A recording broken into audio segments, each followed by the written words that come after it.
E whaatalofa ma o wholofa atu i le suafa man malo o Yesu Keriso lo tātua li ma lo tātou whaola. E whaatalofa ma whawhailo i atu i paanga masani o le tātou Paul Kalamene nei o le Lesona o le whaamuimoe. E le ngata i lea po se tasi foi o le uro i taimine nei o mafuta mai ai whaatasi mai mātou nei tai au. E whaatalofa ma o wholofa atu i le suafa o Yesu lo tātou whaola.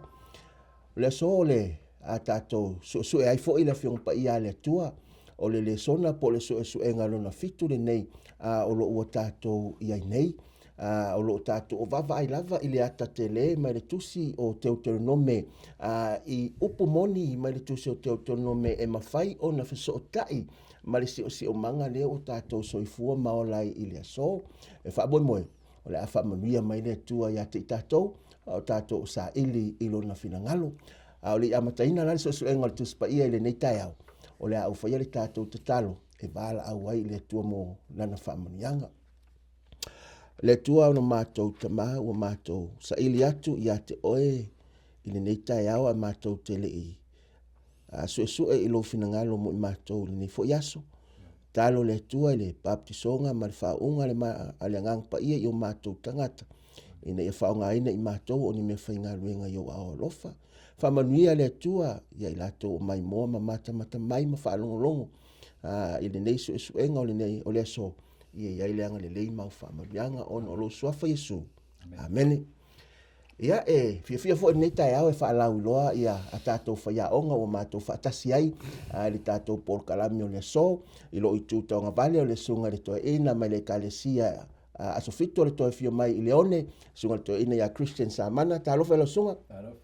Ia i lo i tūta matau ia o le sunga i le whaiwhiau le whengainga taulanyo le kalesia i pangopango le sunga ia Vine Sefo Solomona whatalfo le sunga le whengainga.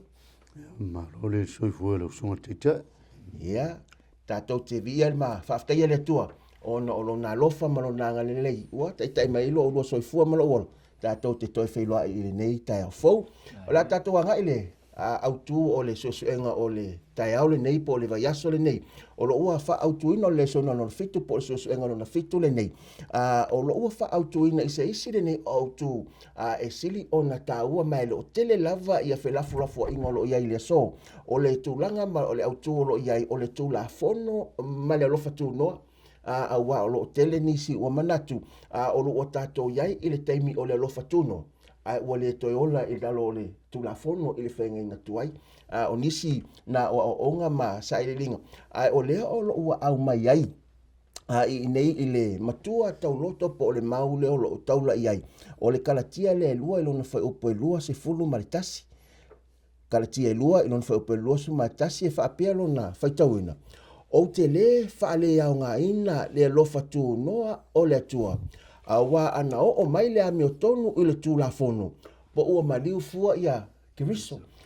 O lo malino le mau ma le mau o lo autu iei po le motua tau loto. Ai pe a whai e toe a whaonga ina se ngangana e whai ngofio no tātou malamala mai. O le winga o le whaamtalanga i le tusi o Kalatia. Pe ana whai o le tausia ina o Tulafono e tau ame o tonu ina i tātou. Ai se ala le mea o le atu ua ia Yesu lo na mamalu le lani. Ai a fio mai mamaliu lungo le kale varia lungo le sātauru mo i tātou. Pe ana whapea o le Tulafono. E tau ame o tonu ina i tātou. Ai le a vea la lea mamea. E wha lea o ngai nai le Tulafono ale atua. Wa o le whaamtalanga. Pe a whai a sila i lau tuspa ia le mua moni yoane no mta upo e tolu. I lono whai upo e wha. Whai mai le whaamtalanga o i lātou umalava o e whai leanga sala. Ua lātou soli fo i Tulafono. O le anga sala. O le soli Tulafono lava lea luna winga. E le whapea o whaaleanga ina le Tulafono. E iai le vaenga a le Tulafono e mawhai e whaia i le wha o la tanga o le tangata. E whiso e lua e non whai upo e valu. Whaamtalanga tuspa ia whai mai. A wā o le Alofa Tunoa. Ua whaola inai o tau i le whatuatua. E le mai ati o tau foilea. A le mea ua fua e ina mai e le atua. E le ona o ngā luenga. Ina ne mita se tasi. O lono winga la, o le Tulafono, mai e tau mai ema whailoma i ai tātou, le angasala. O le teimea so le Tulafono, i loa o angasala. ai ole alofa Tunoa o le atua wale upu alofa Tunoa sa mele ngana whaperutani polo whaperutani o le Christ ole alofa le ole atua ele anga vaa i tatou na alofa mai le atua mo tatou ole la tatou sa vali ma va ai ile sa valinga o le taiau ma le suenga o le so i mea ye lua o le Tulafono ma le alofa Tunoa e lima lava enga le ua vai na ye le suenga o le taiau le nei mua o le Tulafono i le langi pesa iai se Tulafono le langi au o le langi ato ai pesa iai la se Tulafono le langi vaenga e lua o le Tulafono i le tusi o teu nome leo lo tatou eli ai i le kuata le nei vaenga e tolu e mo lou le lei o le ale mafuanga na mele tu le Tulafono o le ale mafuanga na fai ele tu le whenga i le vaenga e wha o le polonga e kupito le oto e avele no Israelu mana to foi o le wai tusi o teu nome le o sauni o fale ele no o le folfolanga le oto e wha manatu i elisa valinga le taimi oto na tusi o teu nome ma le vaenga fai e leo la wa mi tonu le autu e leo la wa mi tonu le la tu le avano nei le sunga le fenga ya avini e amata me mai ile vaenga mo le pesa yese Tulafono ile langi po le Tulafono ile langi e fa so mai i se vaenga malama manino ia wa fo le su engole ni taiau te loe molile faftaile e tatou a fai o le angsala o le sole o Tulafono. O no winga o le Tulafono e amata mai le langi. Awa ele mai le skelo e lua suma le valu e suma le lima. I le fau ngā le alusfelo a o vea maangelu maalu. Ia na tau mawhai e suia le polokala mea le atua ma le fuafua ngā le atua le saia. Na te ai le atua, ma taulia la o te o le soli o le Tulafono. O le mafuanga la le o tulia mai o le te apolo. Ona ua le ia te ia inga, pea fai o le aonga. E le fato a tupu mai le Tulafono i fea. E le mongo sinai. Na amata mai le langi le angsala, a definition le wa sa unoi. O le definition o langsal mo le yone tolu no fu pefa o le o soli Tulafono o langsal a fai la na ngasala lusfel o lo winga o Tulafono ma kamaila ai nga mata mai o ato a mai voi fai le atu tangata o le tangata ato e le ma se me na fale ton ai wala lan fale ton o soli tangata o le sila mea le te utato va pel Tulafono le sala wa isi man le ve mai isi le ko nga Tulafono e ala nga wang sala tangata o soli Tulafono ai le le sala le Tulafono wala nga mo le puang sala o soli Tulafono me vola nga fa ke apolo ile la o soli Tulafono le fa e ka ua whaftai mo le whasoa o wai le eskielu na losu mai valu na le sa si mai lau sunga whenga e lua upu te tele o lo iai e tau mai iai sa iai le Tulafono le langi o le upu le a pea whaitau le whai upu suma lima o lo tau ai na ato atoa ona le lei o sauninga taru le aso na whaia ai oe o lo tala noe whatau i alusi felo wo ile aso na ilo ai la wa mio leanga o no inga a mio leanga lo tanga o soli ya Tulafono ai il fa po suma le ona te mo ile si upulia fa mai o lo fa atawina o oa ina tele o fa atu mu nai o ile sawa ma ua e angasala o upula ye lu ta me nei sa ye lava le Tulafono ile langi o le tai ona fofo ina tato ele atua le tai ono o mai fofuanga le atua le no fai tato no winga la se isi fa upunga la tamai e tele la le mo mia o le Tulafono e ilo ai pe ilo ai le amio mo winga o le tangata ia fa aftai le sunga le fenga o le isi va inga polisi va inga o le tato la ia le va inga e luo le suenga o le tai ali nei o le Tulafono e le tusi o toto nome Tulafono o le tusi o toto nome faso mela sunga le to ina Christian samana le nei tai o so finanga so Tulafono la le te nome o le sifa o Tulafono le la rolangi le o tato mai te wina tātou whaalongolongo le fionga le tua. E tusa ala tulafono lai le langi ma le tulafono le i rau. Ele WSS. Langa o le langi ma le lau langi o lau whanua ia o le tua. O mea tō tino le tua ele ni mea ni angeru ele ni mea tangata. Ele ni mea sisi. E tō tasi a le tua. O le whaavae fo ila le o le malo le tua. O lana tulafono. Malona Alofa Tunoa. E o whaatasi mea la ia. O le Alofa Tunoa, o le tua na lai, o na ia whaawaina lo na malo. I Tulafono ia. O tatu lofo ila mai i le mori maule ala fionga le tua. O mea ola uma e whai. O mea ola uma e whai, ola ma e whai mafau whau. E pu lea, e whaatulafonina i le tua o lato amio. I le langi ma le lau langi. Mea uma e whai o lato mafau whau. E pu lea e tulafono ale tua. E so e leise tasi e mwhai ona baba ai tulafono seisi a to inga va inga nai lo le va ai ile amatango le tulafono e amata mai lava ile tua. Mena leina manuia le au kevisiano. Lango le au kevisiano le ea fo e lo lato mowina le manuia o tulafono ale tua pe on fata tia le tua mai lamatanga. So le tulafono la le ile teu nome. O le tala anga lea o le tala talanga mai ngai lea tua o le whaalau te leina o le manuia o lana tulafono. Ina ua whai lea tua o tenga te lona whaatusa. Wa le tali lea lea tua le angsala. O le angsala na tupu mai langi wa le isi lea mea leo tato vai nei tato Lesona o le aso ni. Leo tato ilo. O le langi na amata mai e le angsala. Ina ua soli le tulafono. Lea la rinfa mai polo. Te le wha lea o ngā ina le lofi Tunoa. Awa ana pe o le whamatala, le wingo le maula ele o le tausinga o le tulafono e mauaila mi o tonu o le tua. O le maliwo Yesu e mauaila mi o tonu o le tua. O le tausinga o le tulafono e manuia i te ngata langa o le tulafono na le tua na whai o na Alofa Tunoa. So ele o whai mau e wha lea o ngā tulafono pe o na whinau nisi. Le ai ele wha lea o ngā ina le tulafono. A o whaatu mawina le tulafono. E o whaatasi me e rua. O lo tau singo le tulafono. Ono le Alofa Tunoa le tua. E mauti noa. So o le tūlanga la le le mainga o le tulafono i a tātou i le larolangi e peo na mai te tau nome le tal whasol pito la ingata ngata.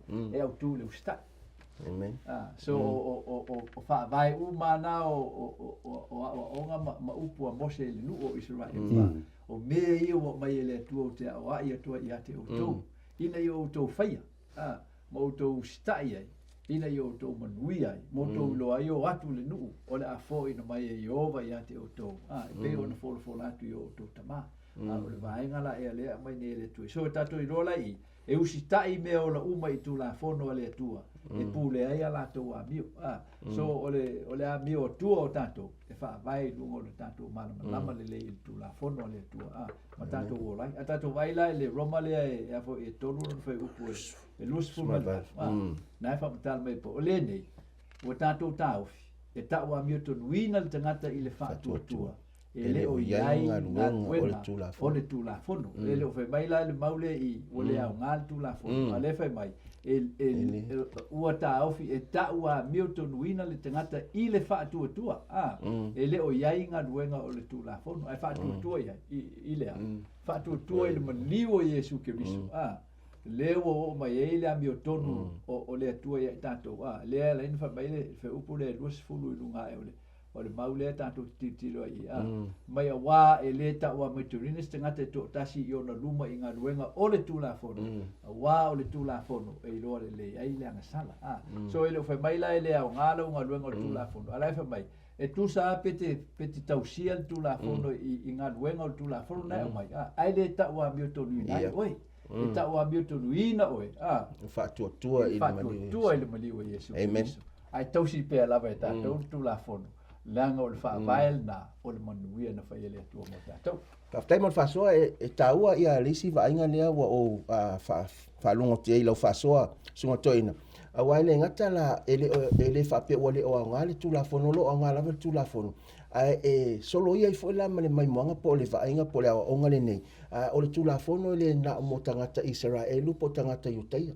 A wa ai fai taula lo ifo la vole maule na le Roma na tolu oval ele fai upu e losu ma le iva lo ofisilia ia le apostolo na o Iutaia e atua ile atua fesili la te fesili ele ato e fo imanu ese tali lola e le apostol fa mai io ato fo imanu ese fa mai lola fa tanga to se fulu awa fo io le tu tasi lava na te tawa me ton wina il fatto tua le o peritomena ato male o le peritomena o yai il fatto tua so o le ki ala le o le fatto tua o le ala ni na tato te talia nei mai e fa fitai le afio pa ya le toma so ngol nei ya vai a so o momoli mai ai ma to e fa manino ai meia e pese io lo ne foi nisi o taimi i sa valinga tanga te rusia e le o le ilola ai o lo yai lava e le tawa mi tu nei tato tu la fono pe ona mai tu so te autonome lo so ngale fenga vini o le o tato o mai le vaenga le nei ma fesili le lo tu lai mai o le ala le o ai la benefiti ile tausia ino tu la fono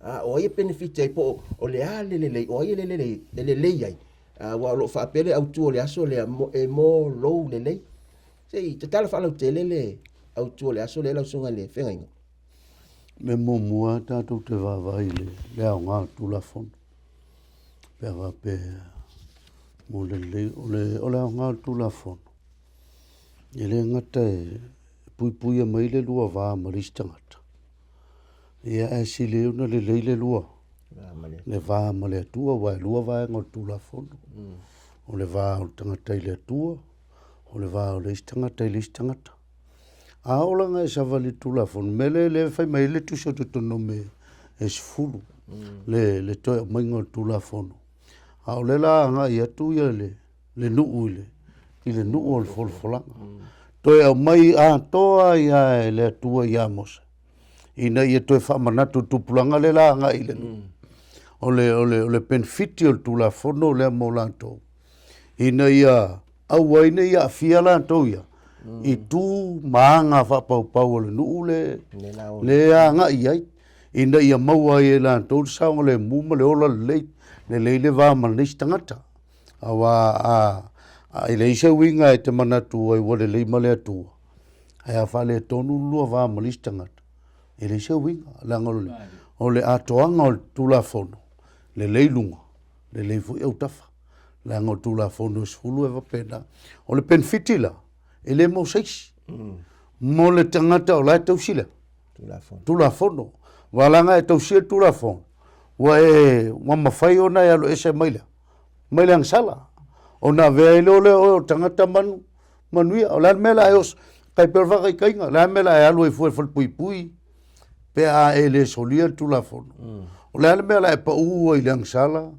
mai ngoto tu le malaia pe a fai tausia Tulafono o le ala u ko mai le tu sio toto no me fai to ile to yamos fai le nu ala tu sava vali io wala ma tausia poloinga ona vele ila to tangata manuia ma tau le kai pe va Lesona o sapati le tene o le manuia na tofo i tangata le ngata o la umi popoto ata mamai ai ta u tangata mat fafta e fe so tai le ala le fa so ala sunga le fenga inga mal te no mena se fulu fe pe sulo ma suma tolu sulo ma suto fa mai fam talanga ale te no mena o le nei Israel we se me fina ngalo ye ovalo tu ya te lo fesili po le ale fina ngalo le tu fa mai lo na ona ia e mataua ya ye ovalo tu ina ia e savali iona ala umalava ma ia e alofa atu ia te ma ia e au auna ia Yehova lo atua ma lo loto atoa ma lo nganga atoa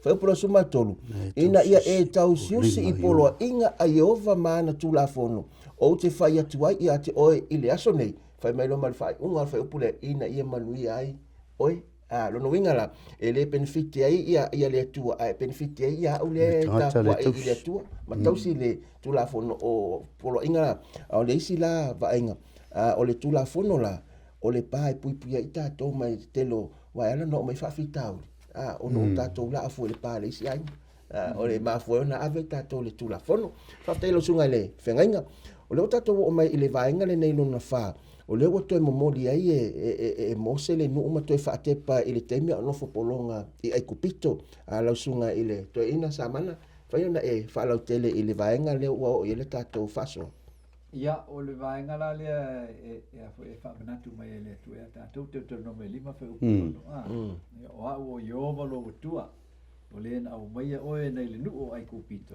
o le mea sa nofo polonga ai o le faiva leo le whaoltanga o lo ngafa ma le tua e a fo i o leo lo tali uma le langi ma le lalo langi lo na whai uma o le tali i le angasala po le ale mea e whai i le angasala o le angasala o se seu matu ia i tutono le fufuanga sili ese le atua eri i eise fufuanga le atua ina ia ise angasala i tu ma me fa la lo tato lo ai awana amata mai le langi na maua le angasala ia a leo whai umai nei le lalo langi le forosanga o le fufuanga le atua mo le whaoltanga le lai mana o ile atua i wha manatu mai i tato o tato leo no polonga i le angasala e le ona ua tatou lelei ma le atua po o tatou leanga ma le atua ai ona ua tatou feagai ma le tulafono le atua ma tatou mau ai e vai te le tatou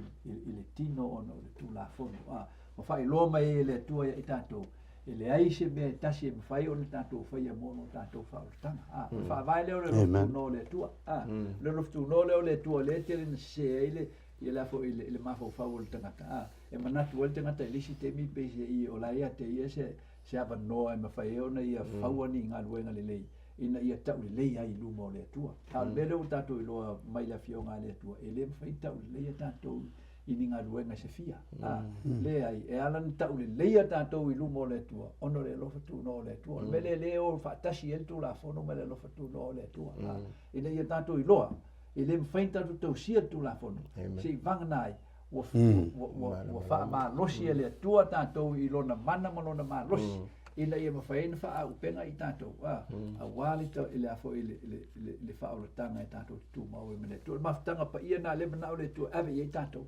ai le mawhaina tātou tu mau ai pia tātou le tu mau i a fionga le tu wa leisi na vaenga o le tu la fono i tātou malona o le tu la fono o a fionga umana i tu lei mai e iova ia i tātou o le mele tātou se mea la matanga le tātou se ia i le so o le tātou manatu tātou te mwhai an tātou whio ai au noa ma le whātou tono o tātou e le tua le ana whai e le mau o le tia apolo na leina pa u tia apolo o le mau o le tia apolo whamai e le mana o mia e se a ngelu le atua na te whātou nuina le a ngelu ai sea langa o le ua lava matutoe le poto ma le ata mai le na mai e le atua i le loto 40 eifo e ma whai a le a ngelu la toi e na whaafisenga le leima le leanga ia e te iu o tu o te le tua le no na te fa senga ina ile le leima le leanga ia le ali mai na te le lo le se senga le leima le leanga le o tatou ma le ai nei le la wa le na mai le tua le fa na tu le ai tatou o ni ngalo ia te tatou o a una o mai o to le nu ai kopito so le o fa trata mai le tu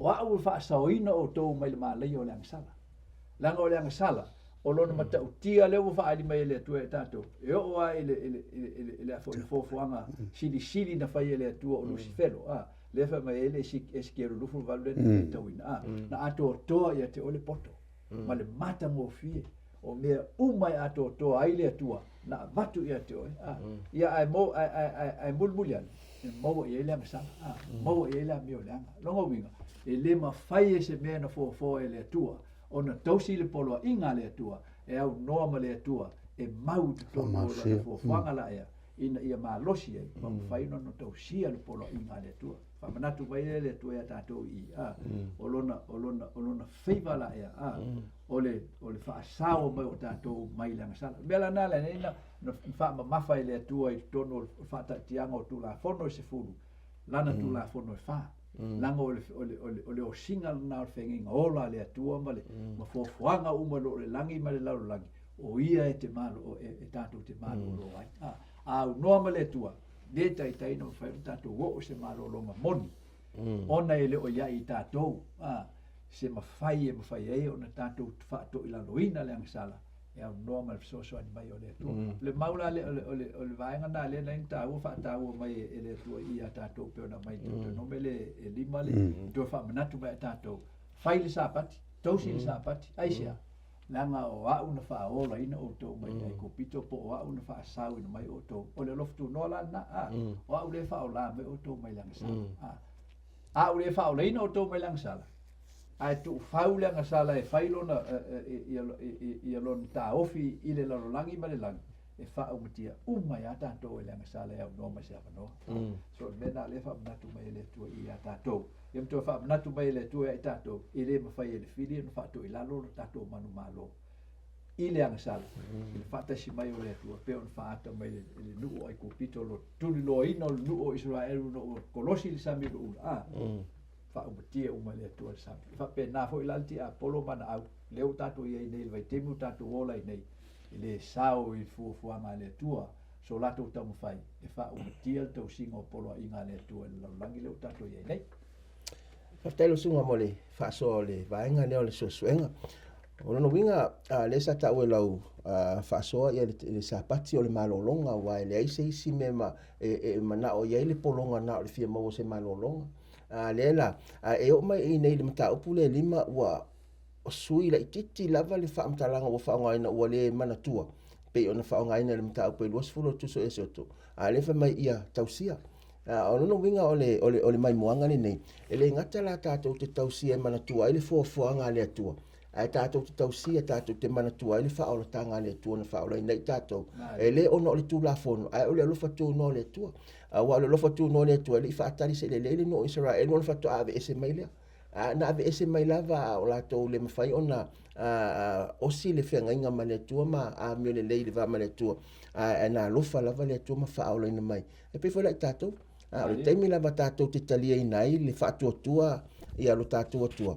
Ta wa me tonu ina lo matato la tato te le ato ona le le wa le ngaruenga na le ngang pa ye fa ye mutato le aso ma le aso e fa telo sunga le to ina mo le fa so mato fie yo le o le wa tato o mai le vaenga fa i une nei o le tato fa so o la tua tua le sunga ile fengainga na te tawulunga ina ma fa so mai ile vaenga muli muli le nei e le o lau a mi tonu e le o lau a mi tonu po le ase vaenga manino ma falau tele ai ia le vaenga fai ule o le tātou so e ngor tus pa ia nei fo i tai au le tala no mele mele ile tala vole ale tua le fai a mo se fai le nu ele o tou ma fu ai ona fai lo tou fa tanga ma maua le va no tu te anga i o le mea no fai ina ia fata mai ai no fa pau pau ai te tala le va no mo moto pe vola mele le tatu tanoa il fautanga le tu ele o se me po se ami tono tangata ele o se me na faia tangata mau ile o le me na faia ele tu o le si o wala ele o la tato wa mi tono e tato te mau ile la ngola mi tono la to le fam tala i sai sukas o la mi kongo la ka pispisi e pele o le yo mai e fiwala nga ka kam faia pe nga e saungo se ivanga nga Yesu le a ko limas fukako fa popo mai le sela pusenge Yesu o nga ko ele ko ai le ma faia se amigo wale o lisi me ka wole ka o mai le vanga le nge ke wa ve ma fau ele ngo o la ko wale nga ma fu ayo nga la sa loko ma fu ayo nga la ko mo la ngole mai le ko mo se fai le ngo ele ola ko wa o le nga lua mo ko ke bevela mele le mesai ko ngoi kupito ele o le ngu nga ma fu nga wes na ese mai le ko bevela mele ele ai mo se sokako e ese mi ko ngoi fai nga mo le mele a o le ami ko ngo keliso e ma fai ele ka ko ke bevela le romale e tolu po luas furu fai mai vam kalang e le ka wa mi ko nguinga sekas i longa i le ngaluenga ai ka wa mi ko nguinga ka ko i le a mi ko ngo keliso e pe vola le winga tala ka ku ke nga lu e langa o le kalilea o lo ka ku fa orkanga ka ku ke le ko e fai i le ka ko wa mi ko mo ka ko manga nga o va pe fai le mele inga ia ko ai vinde e fiwa vinge ka fa ko nga me fai ele a ko ele mfai ele a me ko ngula vi langa ka mi uma pispisi ai ole ia afula le ole me ko ngo Yesu ole nga la mfai ka ko o nga ka fa mo le ole ka finga uma e ve merkala al poto Solomon e le ise a mi kongu i lalo lea. O le la. Ia, longa winga. E le o kako e ongola mi kongu. E le o le ngu foi i sala elo. Nga mafua i o nga o yo i le ngu o le folfolanga. O le ka inga lea kua. Nga vavao i ngu fa pau pau. E kala lea. Lea vangoe o. Whafkai. Ma fesili lau sunga le whengainga. Ai whapewhela le mai moanga po le vainga po o nisi o ngona ia e whapea e mawhaianga e wha ato ato i la wamio. Ia. Whawhai a mo le, whawsile. Pea ngofa. E le mawhai e le a mio raka. O le upo le al poto solmonga. E a whamai e su. Fikus furu. Wha se lau wivas furu. Nga paur ka ngaka i leso. E fiu le ka ngaka. E kele a koe e kausinga o Tulafono. Pei foi oa. Ai o ke mawhaia. Lewe mai paulo o Filipe Fava pusumar koto. Ai o te mawhaia me o malava. Ele wha ma losi ma wha kasi mo kiriso. Filipe Fava pusumar leiva. A o longo tua. Na te wha antoa. O re kangaka ala ia o re kangaka elea. Elea koa. E fiu re kangaka. Ele wa isi koe ngā onga lea ka o le perfection voi lea. Fua moa ngā onga ele whikau. La ngā ele eise ka ngaka i lalo le la. E a koa i luma o lea kua. I sa ngā mio. No one perfect in this world. Au lea kua la lea. Ngā ke wha a koa kako. Whafkai. Whaftai e taua. Awa o le ua whai ule tātou soso e ngā o le vai aso le ni. Ai ile tuto no me iwa i runa whai umomua e o le ono pe a whai maua si avanoa e sue ma whai tau iei. Ai nā o le whai upu e lima lea o te whia whaongaina ma le whai upu e ono. O te manatu e au maima mamoni mai ei le tātou soso e ngā o le vai aso le ni. I lona whai unga ma lona mutaanga. Whai mai le whamtalanga le whai upu e lima. E le ona o la wami o tonu. Ma le tonu o lo loto lunu mi ngolo tala no ile amio i fafo a to ai ma le meto tonu le loto fa mai e le o la wa mi o tonu i fafo i la wa mi ma lo loto fa mai fam talanga le to ma le tonu o lo loto e te alu atu ai e fai mo o e lo la tonu lo no winga o le au fale ile nu o le folo folanga ile fai upo e ono lo e mo e fam talanga fa pe ale tua ia e lo foi e le o la wa mi o tonu e fo ina tu ai e Jehova lo atu ia o ele na nu le le e fai mo e a wa o le nu e a lava ua a vai la fai po fitu a fa me no fam talanga le tua ia e mana tua a wana e ngalo ia te oe o mena e fa atu pui na ile to sa o Jehova lo atu ile vau ile te mer fast food tau sanga le malanga ai ile va fai mai fam talanga le tua e a fua mai ai le aso e tu ai no ai kupito e o lava i lo o to o mai ile me nei lo tala noa ile tu sa e o le vai o tana o sa oni o fale e o mai lava le temile nei o to fo vale lava ya Jehova so mai ala le temina ave ese me ile tu no ai kupito e o a in wala talata ile no o folfolanga ai o lo fo vale ale le no o Israel o lo ma ia o la to ma e fa taila awa le ai lava a se ngaluenga le leita to te faia e fa ola nei tato le ai le se ngaluenga si le fam talanga tu se titolo nta o tolu fa o fama fa o lima mai a o fa ali mai le anga le leima le Alofa itangata o lo tato fa ola le tua ona fa ola mai le o ia ia tato e le ona o ngaluenga o ile ami o tonu sa tato faia ai tu sa malona lava Alofa ile fa ta ele ina ile fa ateleina ile toi fuata ina ma le fa fowina ele nganga pa ia no winga e ma fai ono tato ma le tausia ino Tulafono ina wa fio le nganga pa ia tonu tato ona le toi tu sia lo le papa ma me le tu si lo le tonu o le loto ano tangata ai a mai lo na nganga e fusi ai e fai ngo fie le tangata ona tausia ia me uma ma ole muta anga la so enga ile vai asole ni ua mai ona fai umai le tualinga luenga o le whaalotanga mana o mia ina ia whaolai nai i tātou. E ofufua mai lava le lofa Tunoa le tua tusa lava po le alo tātou fe momo wai ma mi o tātou te whaia.